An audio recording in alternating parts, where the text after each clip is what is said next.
Good morning and welcome back to our channel. Ang nakikita nyo ngayon ay si Star-Lord.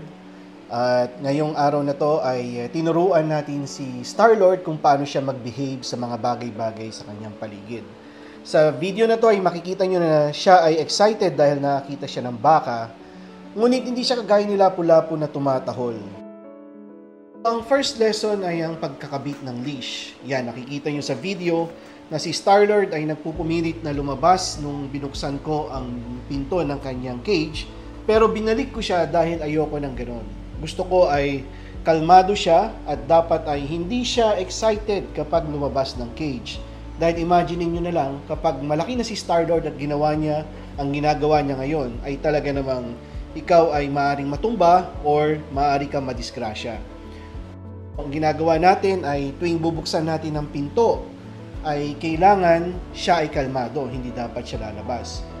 Sa mga pagkakataong ito, kailangan ay kalmado ka at ang attention mo ay nakafocus lang sa aso. Hintay mo siya mag-eye contact at yan, nung umupo na siya, ay nilagay na natin ang leash.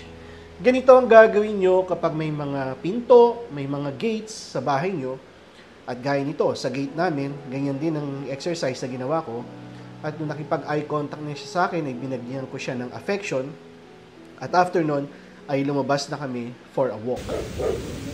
Ang first stop namin ay dinala ko si Star-Lord sa tabing daan, na kung saan maraming tricycle, maraming jeep, at maraming tao siyang makikita. At ito, makikita nyo na bawat sasakyan na dumadaan ay kung gaano kabilis yung sasakyan, ay ganun din kabilis ang pagtingin niya sa mga ito. Ang buntot niya ay nakababa, hindi naman masyadong takot, siya ay curious lang sa nangyayari.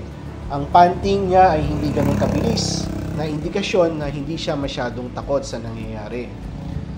Ang indikasyon na kung takot ang aso mo sa mga nakikita niya ay hindi mo mapipigilan ng leash na yan. Yan ay magpupumiglas at pipilitin niyang pumunta at sumuksok sa sulok para ma-feel niyang safe siya. Binigyan ko nga siya ng affection dahil sa napakagandang ginawa niya, sa napakagandang reaction niya sa mga sasakyan. At yan, curious pa rin siya. Ngunit ngayon ay nasa tabi ko na siya. At na-feel niya na safe naman siya. Walang mag-harm sa kanya, walang mananakit sa kanya. At yan, binigyan ko ulit siya ng affection. Sa mga bagay na ganito ay kailangan ay laging on top ang alpha o tao. Ito naman ay makikita nyo na nakakita siya ng tuta, no? Maybe pareho lang sila ng age. Ito nga lang ay isang aspin. Yan, magandang desensitization to dahil sa ganitong pagkakataon, pag nakakita na siya ng ganyang tuta, pag malaki na siya ay hindi na siya magiging frantic at hindi na niya ito hahabulin.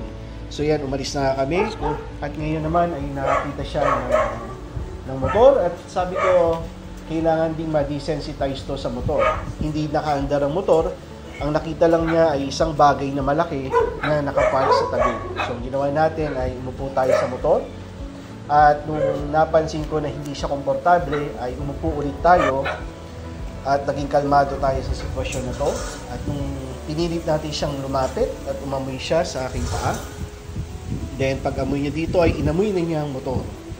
Pagka-amoy niya ng motor ay binigyan ko siya ng affection. At syempre may mga nerves na naninigas dyan. So ginawa natin, tinap natin yon para ma-relax siya. At tinaas natin ang kanyang buntot. Pagkatapos ito ay mga ilang minuto lang ay naging okay na siya at hindi na siya takot sa motor.